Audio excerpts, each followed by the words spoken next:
Warm welcome dear students.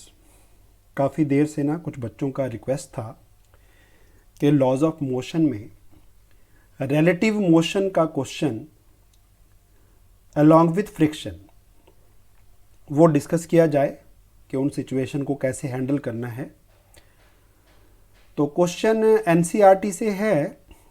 एक truck के ना rear side of the truck is open, तो उसके बैक साइड में ना एक बॉक्स पड़ा है और ट्रक जो है एक्सेलरेट होता है with 2 metre per second square. Question अभी आपके सामने आ जाएगा। तो क्वेश्चन में कुछ ये है कि ये बॉक्स जो है ना वो कितनी देर में एक तो ट्रक से नीचे गिर जाएगा, और जब ये बॉक्स नीचे गिरेगा तब तक ट्रक कितना डिस्टेंस कवर कर चुका होगा। तो ये है क्वेश्चन हमारा आज का। क्वेश्चन शुरू करने से पहले, क्वेश्चन बेटा एनसीईआरटी क्वेश्चन है, ये एनसीईआरटी बुक में भी है। क्वेश्चन इंपॉर्टेंट है किसी भी एग्ज़ाम में, स्कूल एग्ज़ाम में एज वेल एज आपका जेई मेन, जेई एडवांस, किसी भी लेवल पे आ सकता है। इजी क्वेश्चन है, इंटरेस्टिंग भी है। तो क्वेश्चन बेटा उन बच्चों को समझ आएगा जिनका प्रीवियस नॉलेज कंप्लीट है, मतलब उनको स्टैटिक फ्रिक्शन क्या होती है, काइनेटिक फ्रिक्शन क्या होती है, coefficients of friction, normal reaction कैसे लेना है। वो जिन्होंने नहीं किया हुआ बेटा, वो इस क्वेश्चन को ना करने से पहले इधर ऊपर एक ना लिंक आ रहा है, लिंक खोलिए, पहले फ्रिक्शन का टॉपिक कर लीजिए बेटा, फिर ये अच्छी तरह समझ आएगा। जिन्होंने किया है पहले से दे मस्ट प्रोसीड, उनको आराम से समझ आएगा, उनको कोई प्रॉब्लम नहीं आएगी। तो जिनका स्टैटिक और काइनेटिक फ्रिक्शन का भी कॉन्सेप्ट्स में प्रॉब्लम है, तो पहले जो इधर लिंक दिया है बेटा ऊपर, तो पहले उसको क्लिक करके आप का ये जो कॉन्सेप्ट है अपने पहले बेसिक्स क्लियर कर लीजिए, तो ये क्वेश्चन समझ में आएगा। क्वेश्चन बहुत इजी है, लेकिन कॉन्सेप्ट्स जो मिनिमम है वो स्टैटिक और काइनेटिक फ्रिक्शन के आपको पहले से पता होने चाहिए। चलिए वीडियो को एंड तक देखना, क्योंकि मैंने एंड में जाके ना आपका कुछ एक्सपेरिमेंट करते करते कुछ हो गया, वो भी दिखाऊंगा आपको एंड में जाके। अब टाइम चल रहा है कोरोना का। आज की डेट में सक्सेसफुल कौन है? मैं अपने बच्चों को नहीं कह रहा जो मेरे पास ही पढ़ रहे हैं, जो बाहर से पढ़ रहे हैं उनके लिए भी है। तो इस टाइम में बेटा वो बच्चा सक्सेसफुल होगा जो नंबर 1 अपने काम को ना रिस्पॉन्सिबिलिटी के साथ ऑनेस्टली करता है, वो बच्चे सक्सेसफुल होंगे। क्लासेस आपकी ऑनलाइन हैं, तो जो बच्चे क्लास को अपने रेगुलर टाइम पे अटेंड करते हैं और पूरी क्लास लगाते हैं, मैंने देखा है शुरू में बेटा लॉगिन जो है वो कम से कम 70-80 स्टूडेंट्स का होता है, और क्लास ख़त्म होते होते वो 50-56 रह जाते हैं। तो क्लास को एंड तक अटेंड करिए। हाँ, कोई डाटा प्रॉब्लम है then there may be some genuine issue. अपना बेटा जो स्टडी टेबल है, जहाँ पे आपने टेबल चेयर लेके बैठना है, बेड पे मत बैठिए, it must be table chair. वो वहाँ पे होना चाहिए जहाँ पे कोई बेटा बीच में डिस्टर्बेंस नहीं है। ऐसा ना हो कि बीच में मम्मा जो है बर्तन भी साफ कर रहे हैं, कुकर की सीटें भी बज रही हैं और बाहर की आवाज़ें भी आ रही हैं। तो क्लास को उस जगह प्लान करिए ताकि आप उसको डिस्टर्बेंस फ्री होके सुन पाएँ। एंड हेडफोन अगर यूज़ करते हैं तो ज़्यादा अच्छा है, फिर आपको बाहर के डिस्टर्बेंस कम तंग करेंगे। और क्लास शुरू होने से पहले ये सब चीज़ें प्लान कर लेनी चाहिए। ऐसा ना हो कि क्लास भी शुरू हो गई और बीच में आप अब देख रहे हैं कि डिस्टर्बेंस फ्री जोन मेरे घर में कौन सा है। होमवर्क जो दिया जाता है वो टाइम पे कंप्लीट करिए, और टीचर को प्रेफरेबली बेटा व्हाट्सएप करके ना सबमिट भी कर दीजिए, क्योंकि आज के ज़माने में यही एक तरीका है। तो होमवर्क अपना जो भी गिवन है उसको टाइम पे कंप्लीट करिए। नोट्स बनाना बहुत ज़रूरी है, बार बार मैं बोल रहा हूँ, वेरी इंपॉर्टेंट पॉइंट। क्लास चलते चलते टीचर नो डाउट टाइम देता है, और जिस दिन बेटा यूट्यूब वीडियो है तो वीडियो को पॉज कर लीजिए। तो आपने अपना रिटर्न वर्क जो है वो नीटली 2 पेन प्रेफरेबली यूज़ करिए, रेड पेन फॉर हेडिंग्स और बाकी मटेरियल नीचे, और जो मेन फॉर्मूला है कोई भी उस पार्ट में आ रहा है उसको भी बेटा बॉक्स में डालिए और उसका कलर चेंज कर दीजिए, डिफरेंट कलर के पेन के साथ लिखिए उसको। तो नोट्स क्लास के दौरान ही बना लेने हैं बेटा, ये मोस्ट इंपॉर्टेंट पार्ट है। और बाद में नोट्स को जब रिवाइज करेंगे तो आपको कुछ याद आएगा कि सर ने ये भी बताया था, और वो आप एडिशंस उसमें कर दीजिए। लेकिन शुरू में साफ साफ लिखिए पहली बार, ताकि बाद में दोबारा मेहनत करने की ज़रूरत ना पड़े। हाँ, बच्चों को आजकल ये लग रहा है कि वीडियो तो अवेलेबल है, कोई बात नहीं, दोबारा फिर देख लेंगे, बट वीडियो जब देखेंगे उसमें टाइम लगेगा ज़्यादा, लेकिन जो आपने काम लिखा हुआ है अपनी नोटबुक पे उसको पढ़ने में टाइम लगेगा कम। तो क्योंकि जब पहली बार देखना है नो डाउट, फिर उस टाइम स्पीड जो है कुछ और होती है, जब दोबारा पढ़ना होता है उसी चीज़ को तो स्पीड आपकी ज़्यादा होनी चाहिए। तो ज़्यादा स्पीड बनेगी तब जब आप बेटा अपने एक बहुत बढ़िया नोट्स भी तैयार करेंगे। इसके बाद आते हैं फिर आपके बाद जब क्लास ख़त्म हो गई तो आपने बेटा चीज़ों को रिवाइज भी करना है और कुछ एडिशनल न्यूमेरिकल्स जो आपके बुकलेट्स में लगे हुए हैं उनको भी सॉल्व करना है।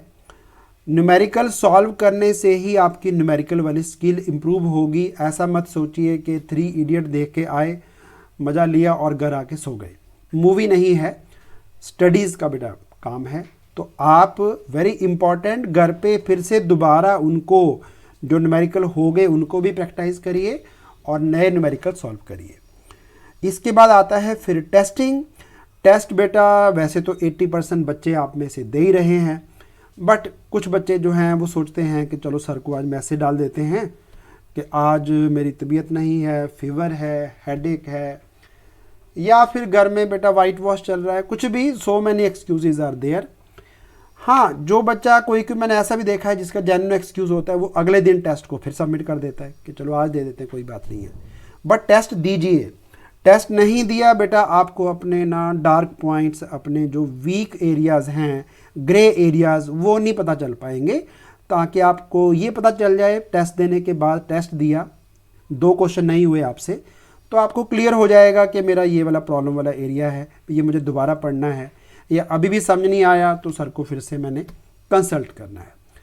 चलिए, ये पॉइंट्स मैं बेटा बार बार रिपीट करता रहता हूँ, ये डोज आती रहेगी बाद में भी, क्योंकि हम चाहते हैं कि आप नॉट ओनली हमारे साथ जुड़े रहें बट उसके साथ साथ बेटा आपकी जो लाइफ है ना वो सक्सेसफुल रहे।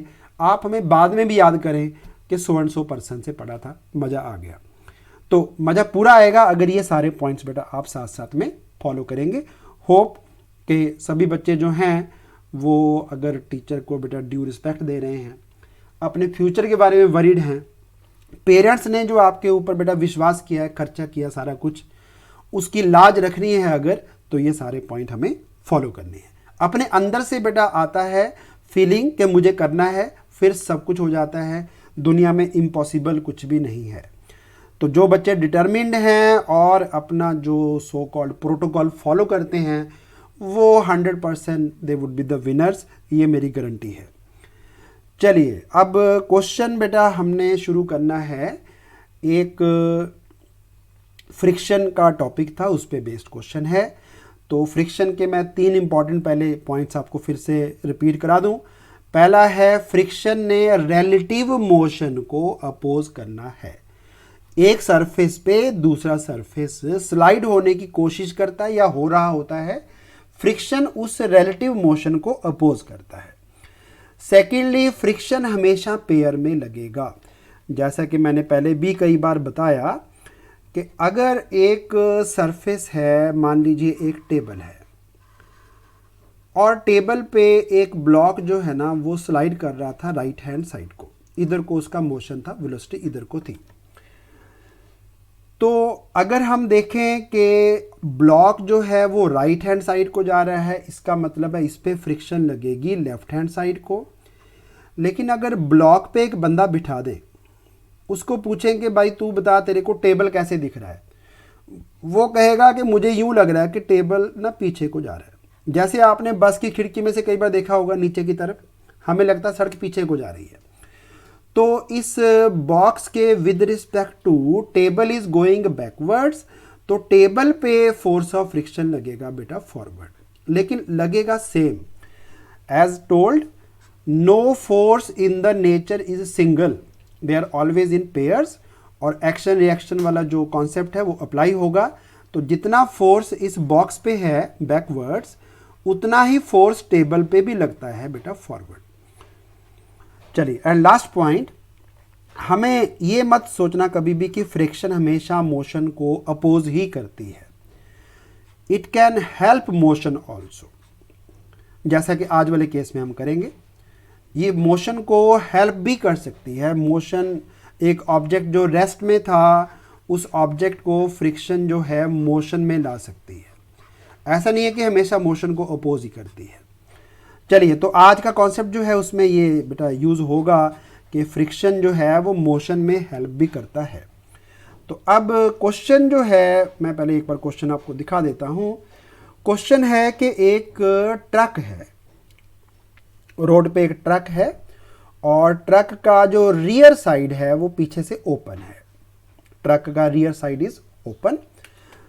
तो अब क्वेश्चन ये है कि ट्रक पे एक बॉक्स है, उसका मास 40 kg है, बट इट डजंट मीन के मास जो है वो मैटर करेगा। आंसर में मास का कोई रोल नहीं है। ट्रक जो है उसके सरफेस में और बॉक्स में जो कॉफिशिएंट ऑफ फ्रिक्शन है वो हमें दिया है 0.15। अब रोड पे ट्रक स्टार्ट हुआ रेस्ट से और एक्सेलरेट हुआ with an acceleration 2 metre per second square. तो क्वेश्चन है कि जब ट्रक आगे आगे आगे आगे बढ़ता गया तो ये बॉक्स कितने डिस्टेंस पे जाके ट्रक से गिर जाएगा। और बॉक्स का जो साइज है उसको हमने इग्नोर करना है। इग्नोर करना है मतलब ये मत सोचना कि बॉक्स का अपना लेंथ कितना था। इसको हम एक पॉइंट ऑब्जेक्ट ले लेंगे। तो अभी मैं एक बार आपको वापस एक पुराना वीडियो, पुराना एक्सपेरिमेंट जो हमने किया था पेपर और ग्लास के साथ, उसके थ्रू पहले थोड़ा सा एक्सप्लेन करता हूं, फिर वापस क्वेश्चन पे आते हैं। आज एक तो मैं ये प्रूव करूंगा कि फ्रिक्शन का एक हमारे माइंड में मिसकंसेप्शन होता है कि शायद फ्रिक्शन सिर्फ मोशन को अपोज ही करती है, बट अभी हम देखेंगे फ्रिक्शन मोशन को हेल्प भी करती है। तो इस पेपर को मैंने रखा टेबल पे, उस पर रख दिया ग्लास। अगर मैं सिर्फ पेपर को खींचता हूँ तो ग्लास भी मेरे साथ में ही आता है। ग्लास पे मैंने फोर्स नहीं लगाया, इनर्शिया के कारण ग्लास जो है वो यही रहना चाहता है जहाँ पे है। ऐसा मैंने शुरू में जब लॉज ऑफ मोशन स्टार्ट किया था करके दिखाया था। दोबारा फिर देखते हैं इसको। पेपर को अगर मैं सडनली खींच दूँ तो ग्लास साथ में नहीं आया, बट आपने नोटिस किया पानी हिल गया। ऐसा नहीं कि ग्लास जहाँ पे था एग्जैक्टली वहीं पे ही रहा, थोड़ा सा आगे अब भी आया है। दोबारा देखिए, मैंने ग्लास को ना ये वाला जो मार्क है इसके ऊपर रखता हूँ एग्जैक्टली, और इसके नीचे मैं पेपर रख देता हूँ। तो चेक करते हैं कि क्या ग्लास एग्जैक्टली सेम पॉइंट पे रहता है। देखिए, ग्लास थोड़ा आगे आया, फिर से ट्राई करते हैं। थोड़ी एक्सेलरेशन ज़्यादा हो गई है, थोड़ा ग्लास आगे शिफ्ट हो गया और पानी हिल भी गया। इस समय ग्लास आगे को गया था, बट ग्लास को आगे लेके गया फोर्स ऑफ फ्रिक्शन। क्या है कि फ्रिक्शन जो है वो रिलेटिव मोशन को अपोज करती है। मैंने ये नहीं बोला मोशन को अपोज करती है, रिलेटिव मोशन को अपोज करती है। तो हुआ क्या, ग्लास चाहता है कि मैं यहीं रहूं और पेपर को हमने खींचा तो ग्लास पेपर के ऊपर पीछे को जाने की कोशिश कर रहा था। पेपर के relatively glass is moving backwards. तो फ्रिक्शन इस रिलेटिव मोशन को, यानी कि ग्लास का जो पीछे को जाना है ना, उसको अपोज करती है। तो ग्लास का टेंडेंसी ऑफ मोशन पीछे को था रिलेटिव टू पेपर, तो फ्रिक्शन इस पे लगेगी आगे को। और वो फ्रिक्शन कितनी होगी, नो डाउट फ्रिक्शन का एक फॉर्मूला हमने पढ़ा हुआ है, F K kinetic friction equal to mu kinetic into normal reaction. तो नॉर्मल रिएक्शन इस केस में जो है वो ग्लास का वेट ही है, तो वो तो फिक्स्ड है, और इन दोनों के बीच में जो कॉफिशिएंट ऑफ फ्रिक्शन है वो भी फिक्स्ड है। तो फ्रिक्शन की एक खास अमाउंट ऑफ फोर्स इस पे लगेगा और ये ग्लास को एक्सेलरेट कर सकता है, इधर को इसकी स्पीड इंक्रीज कर सकता है। तो अगर तो मैंने पेपर का एक्सेलरेशन ग्लास के जो मैक्सिमम एक्सेलरेशन फ्रिक्शन से मिल सकता है, उस एक्सेलरेशन से मैंने पेपर की एक्सेलरेशन कम रखी, इसको ज़्यादा एक्सेलरेट नहीं किया, तो ये ग्लास मेरा साथ साथ में आएगा। जितना एक्सेलरेशन पेपर का था उतना एक्सेलरेशन ग्लास का हो सकता है।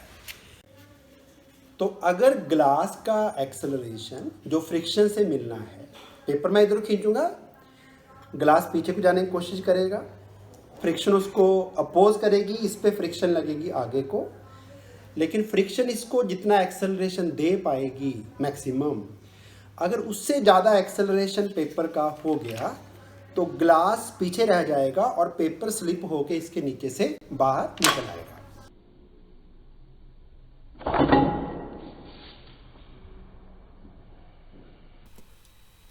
चलिए तो क्वेश्चन पे वापस आते हैं। सबसे पहले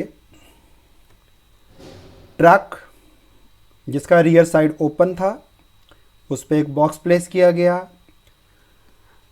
ट्रक एक्सेलरेट हुआ with an acceleration equal to 2 metre per second square, लेकिन जो फ्रिक्शनल कॉफिशिएंट था 0.15 वो देखते हैं इसको कितना एक्सेलरेशन देता है। तो क्वेश्चन में लॉजिक ये है कि ट्रक की एक्सेलरेशन, जैसे मैंने अभी पेपर और ग्लास का एग्जांपल लेके आपको समझाया, पेपर का एक्सेलरेशन ज़्यादा था, ग्लास का एक्सेलरेशन भी था ड्यू टू फ्रिक्शन, लेकिन वो कम था। तो धीरे धीरे ग्लास जो है ना पेपर पे पीछे को जाना शुरू हो गया। सिमिलर सिचुएशन है। तो कितने डिस्टेंस पे जाके स्टार्टिंग पॉइंट से, यानी ट्रक कहाँ पहुँच चुका होगा जब ये बॉक्स गिर जाएगा नीचे। चलिए तो आपके पास जो मैं स्लो मोशन में ट्राई करता हूँ, ये ट्रक आगे जाएगा और बॉक्स ने नीचे गिर जाना है। जो बॉक्स है वो ट्रक के सरफेस पे धीरे धीरे धीरे धीरे पीछे को खिसकना शुरू हो गया और कुछ डिस्टेंस पे जाके बॉक्स नीचे गिर गया। हमें यही डिस्टेंस निकालना है इनफैक्ट कि ट्रक ने उस टाइम में, उस ड्यूरेशन में कितना डिस्टेंस कवर कर लिया था। चलिए तो अब अपने पास बेटा ट्रक की इनिशियल वेलोसिटी थी 0, ट्रक की एक्सेलरेशन हमें दी है 2 metre per second square, right hand side को मैंने पॉजिटिव चूज किया है तो ए ऑफ द ट्रक को मैंने पॉजिटिव साइन दे दिया 2 मीटर पर सेकेंड स्क्वायर। अब ये बॉक्स जो है ना ये ड्यू टू इनर्शिया यहीं रहना चाहेगा, यहीं रहना चाहेगा, यानी कि ट्रक के कंपैरिजन में, या यूं कहें कि अगर मैं ट्रक के ऊपर यहाँ पे एक पर्सन को खड़ा करूँ और उससे पूछूं भाई बेटा आपको क्या नज़र आया, तो ये बंदा बोलेगा कि ना मुझे ऐसा लगा कि ये बॉक्स जो था ना ये पहले मेरे से 7 मीटर अवे था, थोड़ी देर बाद ये 8 मीटर अवे हो गया मेरे से, फिर ये 9 मीटर दूर हो गया, फिर ये गिर गया। यानी इस बंदे को लग रहा है कि ये बॉक्स जो है ना ये बैकवर्ड डायरेक्शन में जा रहा है। उसी को रिलेटिव मोशन कहते हैं। जब हम एक ऑब्जेक्ट की मोशन को एक मूविंग ऑब्जेक्ट से देखते हैं तो हमें क्या दिखता है, उसको बोलते हैं रिलेटिव मोशन। तो ऐसा सोचो कि हमने इस बॉक्स को पीछे को लेके जाना है जो कि हमें दिया है 5 मीटर, तो इसका जो डिस्प्लेसमेंट है बॉक्स का वो ट्रक के रिलेटिवली, यानी कि ट्रक के सरफेस पे 5 मीटर पीछे को होना है नेगेटिव में। बट हमें निकालना पड़ेगा कि ये बॉक्स पीछे को कितनी एक्सेलरेशन से चलता है। शुरू में बॉक्स की वेलोसिटी भी 0 थी, तो बॉक्स जो है उसका भी इनिशियल वेलोसिटी 0, बट क्योंकि बॉक्स पीछे को जाना चाहता है ट्रक के सरफेस पे तो इस पे फ्रिक्शन का फोर्स जो है ना वो आगे की ओर लगेगा। बॉक्स चाहता है कि मैं ट्रक के सरफेस पे ड्यू टू इनर्शिया पीछे और पीछे और पीछे हो जाऊं, तो ये बॉक्स पीछे को जाना चाहता है और फ्रिक्शन जैसे बताया मैंने आपको रिलेटिव मोशन को अपोज करता है, तो फ्रिक्शनल फोर्स लगेगी आगे की ओर। ओके, तो फ्रिक्शनल फोर्स मैंने बोला आगे की ओर लगेगी, वो होगी एफ काइनेटिक। काइनेटिक इसलिए क्योंकि बॉक्स ने पीछे को चलना तो है, चल पड़ा, स्लाइडिंग मोशन शुरू हो गई तो उसको हम काइनेटिक फ्रिक्शन यूज करते हैं वर्ड। अगर रुका रहता तो स्टैटिक फ्रिक्शन रहता। चलिए अब क्वेश्चन है कि जो ये ब्लॉक है ना इसको, ये जो फ्रिक्शन है ये कितना एक्सेलरेशन दे पाएगी। अभी मैं पहले ब्लॉक की एक्सेलरेशन निकालता हूं। तो जैसा कि आप जानते हैं, बार बार बताया गया कि अगर सरफेस हॉरिजॉन्टल है, हॉरिजॉन्टल सरफेस पे जितना ऑब्जेक्ट का वेट होता है उतना ही नॉर्मल रिएक्शन भी होता है। तो नॉर्मल रिएक्शन कई बार R लिखा रहता है, कई बार N लिखा रहता है, वो mg के ही इक्वल आएगा। हाँ, क्योंकि ये ब्लॉक पीछे को जाने की कोशिश करता है, इसका मोशन का टेंडेंसी बैकवर्ड्स है ट्रक के सरफेस पे, तो इस पे जो फोर्स ऑफ फ्रिक्शन है वो आगे लगेगा और क्योंकि काइनेटिक यानी मोशन होना है ब्लॉक का, तो एफ काइनेटिक होता है mu kinetic into normal reaction. Mu kinetic into normal reaction मतलब उस बॉक्स का वेट। तो यही किया हमने यहाँ पे। नीचे देखो जरा, हमने निकाला बेटा कि कितना एक्सेलरेशन मिलेगा ड्यू टू फ्रिक्शन। तो बेटा जो फोर्स है फ्रिक्शन की, उसने एक्सेलरेशन देना है, and Newton second law of motion के according net force on the object जो इसको आगे को खींचती है वो फोर्स है friction, mu k m into g. इसको मैं m इंटू ए लिखूँ तो मैंने वो अपना पुराना second law of motion F is equal to M A apply कर दिया, राइट। तो a निकालने के लिए ये m मुझे यहाँ से हटा के या तो काट दो इसको या फिर डिवाइड कर दो इधर बेटा। यही किया देखो, काइनेटिक फ्रिक्शन को म्यू के इंटू एम जी को हमने मास से डिवाइड कर दिया, बॉक्स की मास हो गया कैंसिल। तो ये अपना एक्सेलरेशन आ गया जो बॉक्स को मिलना है along the direction of friction. Friction है राइट हैंड साइड को, तो बेटा इधर कोई एक्सेलरेशन भी मिलेगा ब्लॉक को। तो म्यू के की वैल्यू हमें दी है 0.15, म्यू के 0.15, और जी हमें नहीं दिया तो चलो कोई बात नहीं, हम 9.8 ले लेते हैं। तो सॉल्व करके जो भी आएगा लेट अस सी। तो इन दोनों को मल्टीप्लाई करके बेटा 1.47 मीटर स्क्वायर बॉक्स की एक्सेलरेशन बन रही है। तो इनफैक्ट हो क्या रहा है कि बॉक्स को जो एक्सेलरेशन मिला वो थोड़ा कम है, ये धीरे धीरे स्पीड को गेन करेगा, और जो ट्रक का सरफेस है, ट्रक का जो रियर साइड है एंड कंप्लीट ट्रक भी कह सकते हैं, ये एक्सेलरेट हो रहा है with an acceleration 2 metre per second square. तो ऑब्वियस है बेटा ट्रक की एक्सेलरेशन ज़्यादा है और बॉक्स की एक्सेलरेशन कम है, तो बॉक्स जो है ना वो धीरे धीरे फिर पीछे को आना शुरू हो जाएगा। यही कॉन्सेप्ट है इस क्वेश्चन के पीछे। तो acceleration of the block relative to truck. अब जो मैंने बताया था ना कि एक बंदा अगर मैं यहाँ पे खड़ा कर दूँ और उसको पूछूं कि आपको बॉक्स का मोशन कैसा दिखा, तो वो बोलेगा बॉक्स पीछे को गया, और कितनी एक्सेलरेशन से गया। बेटा जिसका एक्सेलरेशन निकालना होता है बॉक्स का निकालना है ना, तो उसकी एक्सेलरेशन में से जिसके विद रिस्पेक्ट टू निकालना है उसका एक्सेलरेशन माइनस करना होता है। और ये दोनों बेटा पॉजिटिव डायरेक्शन में है, ये भी राइट हैंड साइड को है, ये भी राइट हैंड साइड को है, दोनों का वैल्यू पॉजिटिव है। तो मैं बॉक्स की एक्सेलरेशन में से ट्रक की एक्सेलरेशन को माइनस कर दूंगा, यानी 1.47 में से 2 माइनस करेंगे तो ये बनेगा 0.53 मीटर पर सेकेंड स्क्वायर। तो ऐसा सोचो कि ट्रक के सरफेस पे बॉक्स ने पीछे की ओर जाना है। बेटा नेगेटिव आंसर आएगा ना बेटा, ये माइनस एक्सेलरेशन इसका माइनस में होगा ट्रक के कंपैरेटिवली, ट्रक के with respect to 0.53 metre per second square. अब क्वेश्चन ये है कि इतनी एक्सेलरेशन के साथ ये बॉक्स हमें दिया है कि रियर एंड से ना 5 मीटर दूर रखा गया है। क्वेश्चन में लिखा है ना, box lies at a distance of 5 metre away from the rear end, open end. तो 5 मीटर डिस्प्लेसमेंट कवर करना है, वो भी पीछे को भी बेटा नेगेटिव साइन आएगा। डिस्प्लेसमेंट को माइनस लिखेंगे, -5 मीटर। इनिशियल वेलोसिटी बॉक्स की भी 0 थी पीछे को, और बॉक्स की एक्सेलरेशन अपने पास है रिलेटिव टू ट्रक, और बॉक्स ने रिलेटिव टू ट्रक कितना डिस्प्लेसमेंट कवर करना है, पीछे को जाना है बॉक्स ने, तो इसलिए मैंने माइनस साइन लगा दिया। चलिए अब मैं एक्स्ट्रा सारा बेटा हटा रहा हूँ, जिसको नोट डाउन करना है जो मैंने लिखा वो पॉज करके नोट डाउन कर सकते हैं, या वीडियो को पीछे भी ले जा सकते हैं। एक्स्ट्रा रिमूव कर रहा हूँ। अब बात करते हैं बेटा कि हमने सॉल्व कैसे करना है। सो पॉइंट इज, बॉक्स का एक्सेलरेशन ट्रक के रिलेटिवली, यानी ट्रक के सरफेस पे बॉक्स कितनी स्पीड से जाता है, कितना एक्सेलरेट होता है पीछे को, वो एक्सेलरेशन आएगी बॉक्स की एक्सेलरेशन माइनस ट्रक का एक्सेलरेशन, जो अभी निकाला हमने -0.53 मीटर पर सेकेंड स्क्वायर आएगा। अब क्योंकि ये एक्सेलरेशन रिलेटिव है तो हमें ये भी देखना है कि ट्रक के रिलेटिवली बॉक्स को कितना पीछे जाना है। तो वो पीछे जाने वाला जो डिस्टेंस था वो 5 मीटर था, लेकिन पीछे को मतलब नेगेटिव। तो डिस्प्लेसमेंट रिक्वायर्ड, ताकि ये जो बॉक्स है वो गिर जाए ट्रक से, तो वो डिस्प्लेसमेंट है -5 मीटर। इनिशियल वेलोसिटी मैंने बताई दी, पहले तो बॉक्स भी खड़ा ही था ट्रक पे, इनिशियल वेलोसिटी थी 0। तो हमें पहले टाइम निकालना पड़ेगा। तो इक्वेशन आप समझ गए होंगे, एक्सेलरेशन अपने पास है no doubt, relative acceleration, displacement अपने पास है, इनिशियल वेलोसिटी भी अपने पास है 0, टाइम निकालना है। तो second equation of uniform acceleration S = ut plus half AT² use करेंगे।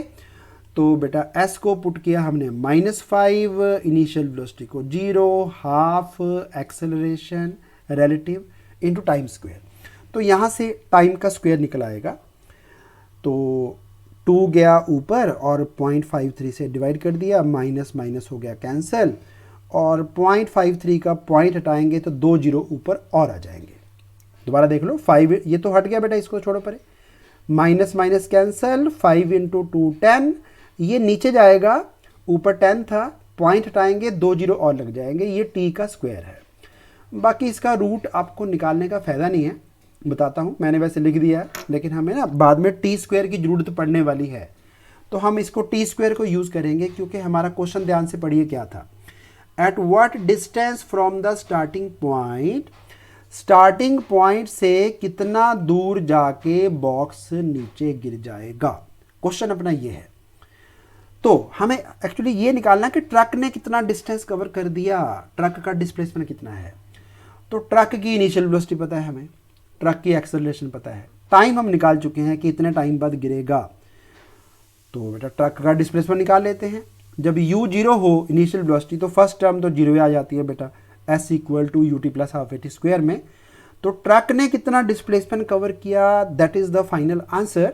सो S = ut plus half AT² for the truck only. So truck had initial velocity 0, time taken वही जितने टाइम में बॉक्स गिरा उतने टाइम में देखना है, तो t यही वाला यूज़ करना है, बट हमें सिंगल t की ज़रूरत नहीं पड़ी। रीज़न बीइंग बेटा यहाँ पे ut तो 0 ही आ गया, हाफ ट्रक का एक्सेलरेशन 2 × टाइम का स्क्वायर। तो मैंने बोला था ना, रूट चाहे ना भी करो तो भी आंसर आ जाएगा, क्योंकि इसका हमें स्क्वायर फिर से करना पड़ता था इस क्वेश्चन में। अच्छा, ये 2 से 2 हो गया कैंसिल, और रूट का स्क्वायर तो बेटा फिर 1000/53 आएगा। बाकी इतना आप कर लेंगे, काफ़ी समझदार बच्चे हैं। अब मैं ना बता रहा हूँ आपको वो जो नोटिंग डाउन की टेक्निक क्या है। हाँ, एंड में आपको वो भी दिखाऊंगा कि आज मैंने एक पंगा भी ले लिया, वो भी दिखाता हूँ आपको ना। अभी वाइफ को नहीं पता कि क्या हो गया है, ठीक है, चलिए वो भी दिखाता हूँ। एक्सपेरिमेंट्स हमेशा सफल नहीं होते हैं। चलिए ओके, सो पॉइंट इज कि जब आपने बेटा नोट डाउन करना है ना, एक तरीका ये है कि स्क्रीन पे सारा कुछ लिखा हुआ है, देख के आपने कॉपी पे लिख लिया, उसका फ़ायदा नहीं है। आप क्वेश्चन को समझिए अच्छी तरह से बेटा, अपना डायग्राम खुद क्रिएट करिए। देखो पेपर में बेटा वीडियो थोड़ी सामने आएगा, तो नोट डाउन करने का तरीका है वीडियो को देख के जब आप करते हैं।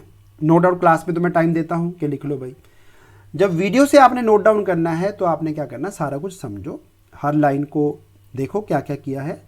इसके बाद बेटा वीडियो को ना या मोबाइल को साइड में रख दो, अब अपने आप लिखो इसको, और फिर मैच करो कि मैंने कहाँ पे गलती की है, उसको करेक्शन कर लो। चलिए, होप सारा कुछ समझ आगे होगा। मैं फिर से एक बार सारा जो स्टेप्स मैंने किए आई एम रिपीटिंग, ताकि कोई डाउट नहीं रहना चाहिए। और उसके बाद आते हैं उस वीडियो पे जिसमें मैंने पंगा लिया। तो बेटा rear side of the truck was open, truck की जो बैक साइड है वो ओपन है, और इस पर हमने एक बॉक्स रखा, और बॉक्स का कोएफिशिएंट ऑफ फ्रिक्शन हमें दिया था 0.15। ट्रक शुरू हो गया with an acceleration equal to 2 metre per second square, और बॉक्स ना धीरे धीरे धीरे धीरे बेटा पीछे को खिसकना शुरू हो गया, और एक जगह जाके बॉक्स नीचे आ गया। तो हमें ट्रक का इनिशियल वेलोसिटी पता था, ट्रक का एक्सेलरेशन पता था, बॉक्स पीछे को जाने की कोशिश करेगा, उस पर फ्रिक्शन का फोर्स लगेगा, तो फ्रिक्शनल फोर्स जो है उसके कारण बॉक्स को एक्सेलरेशन मिलेगी, एंड क्वेश्चन इज को एक्सेलरेशन क्या होगी। तो वो एक्सेलरेशन जो है वो निकालने के लिए हमने पहले फ्रिक्शन की वैल्यू को, जो कि म्यू के इनटू नॉर्मल रिएक्शन, जो कि हॉरिजॉन्टल सरफेस में mg होती है, उसको फोर्स को बेटा हमने मास से डिवाइड कर दिया, Newton second law of motion. Net force on the object divide by mass is acceleration. और इनकी वैल्यू पुट कर दी बेटा म्यू काइनेटिक और जी की, तो हमारे पास आ गया कि जो बॉक्स को ना फ्रिक्शन ने एक्सेलरेशन देना है वो 1.47 मीटर पर सेकंड स्क्वायर है। अब इस एक्सेलरेशन से बॉक्स ने चलना है, लेकिन ट्रक की एक्सेलरेशन भी है 2, तो बॉक्स का एक्सेलरेशन ट्रक के रिलेटिवली कितना है, उसके लिए बेटा बॉक्स की एक्सेलरेशन में से ट्रक के एक्सेलरेशन को माइनस करेंगे। जो भी आ गया ये माइनस साइन आ गया, क्योंकि बॉक्स ने ना ट्रक के कंपैरिजन में पीछे को जाना है और पीछे को कवर करने हैं बॉक्स ने, यहाँ पे आ जाइए बेटा, पीछे को बॉक्स ने जाना है इक्वल टू 5 मीटर, तो 5 मीटर बॉक्स पीछे लेके जाना है हमने। उसके लिए डिस्प्लेसमेंट जो है बैकवर्ड्स -5 कवर करनी है। एस अपने पास आ गया, ए अपने पास आ गया, यू 0 था, तो इसको बेटा S equal to U T plus half A T square में डाल के पहले हम निकालेंगे कि बॉक्स कितनी देर में गिरेगा। हमारा टी स्क्वायर आ गया, टी का रूट चाहे मतलब टी स्क्वायर का रूट चाहे ना भी लो तो भी चलेगा। एंड आफ्टरवर्ड्स क्वेश्चन क्योंकि कंप्लीट नहीं हुआ अभी, क्वेश्चन में ये पूछा था कि ट्रक कितना दूर पहुंच चुका होगा जब बॉक्स गिरेगा, तो हमें ट्रक का डिस्प्लेसमेंट निकालना है इतने टाइम के दौरान। तो अगेन यूज तो वही करना है, S equal to U T plus half A T square. उसमें ट्रक की इनिशियल वेलोसिटी भी 0 थी, बट ट्रक की एक्सेलरेशन थी 2 और टाइम का स्क्वायर आपने यही यूज़ करना है। And rest is calculation. Hope के समझ आ गया होगा। अब मैं आज की बेटा आपको घटना जो हुई वो भी दिखा देता हूँ। एक्सपेरिमेंट हमेशा सफल नहीं होते, तो आज वीडियो बनाते बनाते क्या हुआ देखते हैं। एक्सेलरेशन फ्रिक्शन ने देना है। अगर मैं पेपर को जो ग्लास को एक्सेलरेशन मिलेगा फ्रिक्शन के कारण, उससे भी ज़्यादा एक्सेलरेशन से पेपर को मूव करता हूँ, तो ग्लास उतनी स्पीड नहीं गेन कर पाएगा जितनी पेपर ने गेन कर लेनी है। And as a result glass जो है ना वो रह जाएगा पीछे और पेपर निकल जाएगा आगे।